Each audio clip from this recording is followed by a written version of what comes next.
정성산 TV를 애청해주고 계시는 대한민국 국민 여러분, 해외 동포 여러분, 탈북민 여러분들과 해외에 계시는 북한 동포 여러분 안녕하십니까? 이번 시간에는 북한의 오물풍선 오작동 난리가 났으며 북한 전역으로 살포되는 스마트 대북전단 실체 공개라는 소식을 전달해 드리도록 하겠습니다. 얼마 전에도 정성산TV 단독 긴급 속보로 지금 북괴 김정은과 김여정 대남 오물풍선 보내다가 역풍이 터졌으며 하다하다 북괴 김정일의 1호 문서까지 파쇄해서 한국으로 날려보낸 충격적인 소식이 터져 나온 이후에 김정은이가 정찰총국, 적공국, 인쇄소 약 20명 공개 처형했다라는 소식을 전달해 드렸지요.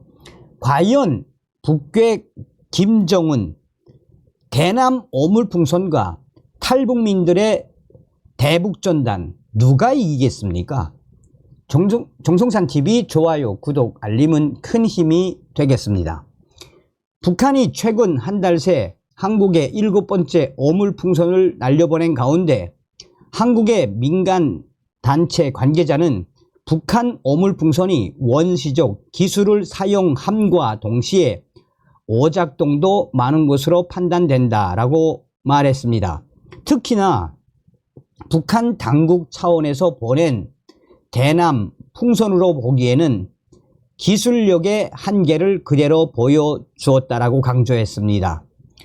오랜 기간 북한에 은밀히 스마트 대북 풍선을 보내고 있는 한국의 조선개혁개방위원회 관계자로부터 북한의 오물풍선의 원리와 왜 지금 이게 난리가 나는지 그 기술력 등에 대해 물어보았습니다. 기자, 북한이 최근 계속 오물풍선을 한국에 보내고 있습니다. 올해 들어 벌써 7번째. 우선 북한의 이 오물풍선의 원리가 무엇인지 궁금합니다. 한국의 민간단체가 보내는 대북 전단 풍선과 같은 원리인가요? 조선개혁개방위원회 관계자, 우선 한국 민간단체가 보내는 일반적인 풍선과 북한의 오물풍선은 원리가 같습니다. 타이머, 시계를 장착해서 떨어지게 하는 방법입니다. 타이머가 일종의 기폭장치가 돼 땅에 떨어지게 하는 겁니다. 풍선이 계속 날아가면 바다로 가거나 제트, 기류를 타고 하늘로 가버리니까요. 북한의 오물풍선이나 남측의 이 일반 대북전단은 고도 조절이 안 됩니다. 이 풍선이 날아가거나 바람이 빠져서 적당한 때에 땅에 내려오게 됩니다.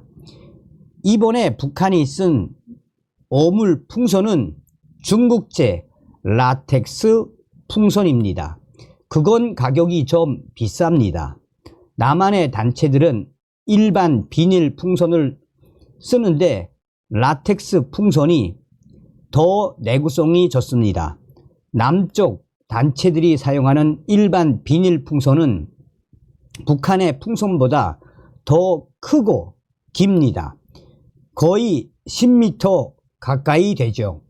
풍선에 수소나 헬륨 가스를 집어넣으면 팽창하는데 다 채우고 올라가면 팽창해서 터지니까 다 채우지는 않습니다. 약 60%에서 70% 정도만 채우고 밑에 구멍을 뚫러 넣습니다. 풍선에 구멍을 안 뚫러 놓으면 끝까지 올라가 하늘에서 터지던가 아니면 제트 기류를 타고 아예 다른 나라로 가버리거든요. 그러니까 일정한 높이에 올라가서 팽창하면 가스가 밑으로 내려오겠죠. 그럼 밑에 뚫린 구멍으로 가스가 나오는 겁니다. 그럼 고도가 내려오겠죠. 이렇게 원시적으로 고도를 조절합니다. 기자, 그렇다면 북한 오물풍선의 원리와 기술력에 대해서는 어떻게 평가하십니까? 조선개혁개방위원회 관계자, 북한 풍선을 보면 기술이 상당히 떨어집니다. 한심스럽기 그지 없습니다. 또 남쪽은 일반 민간 단체가 보내지만 북한은 당국이 하는 거 아닙니까? 최근 중국과 미국 사이에서 정찰기구, 풍선 문제가 있었는데 중국 기구가 미국을 횡단하지 않았습니까? 이게 국가의 능력이거든요. 그런데 이번에 북한 당국이 보낸 오물풍선을 보면 상당수의 풍선이 날아가지 않고 그대로 땅에 떨어졌습니다. 풍선이 터진 것도 있고 실제 원하는 대로 살포된 것은 그리 많지 않습니다. 대부분 다 그대로 땅에 떨어지거나 논밭에 떨어졌습니다. 살포가 된 것은 그리 많지 않습니다. 그렇다면 북한 당국의 풍선 능력은 우리 민간 단체에 비해 크게 좋지 않다고 볼 수 있습니다. 한마디로 한심스럽기 그지 없다고 봐야죠. 그냥 일반적인 기폭장치, 즉 시간이 되면 풍선이나 전단, 오물을 묶은 비닐을 터트리는 장치인데 그것도 제대로 작동을 안 했습니다. 한마디로 북한의 기술력은 그냥 높지 않다고 봐야 하며 북한의 오물풍선은 북한 당국이 보냈다고 하기에는 한심스럽기 그지 없다라고 강조하고 싶습니다. 기자, 하지만 북한의 오물풍선 때문에 한국에서는 여러 가지 이야기가 나오는데 혹시 화학물질이 들어있다면 문제가 되지 않겠습니까? 조선개혁개방 관계자, 만약 풍선에 만일 화학물질이 들어있어 생화학 테러를 하게 되면 이것은 전쟁입니다. 그리고 증거가 남기 때문에 국제법상 중국과 러시아도 도와줄 수 없습니다. 그럴 가능성이 있지만 그렇다면 남한도 충분히 할 수 있죠. 물론 이번에도 생물학적으로 오염된 가축 분뇨가 있었지만 그 정도뿐입니다.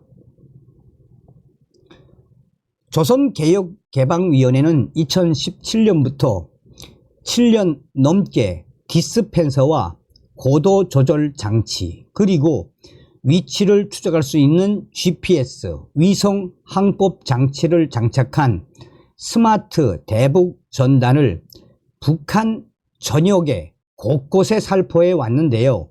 이 스마트 대북 전단의 실체를 공개해 줄 수 있겠습니까? 관계자, 물론입니다. 일반 대북 전단 풍선은 한번 터지고 한번 살포됩니다.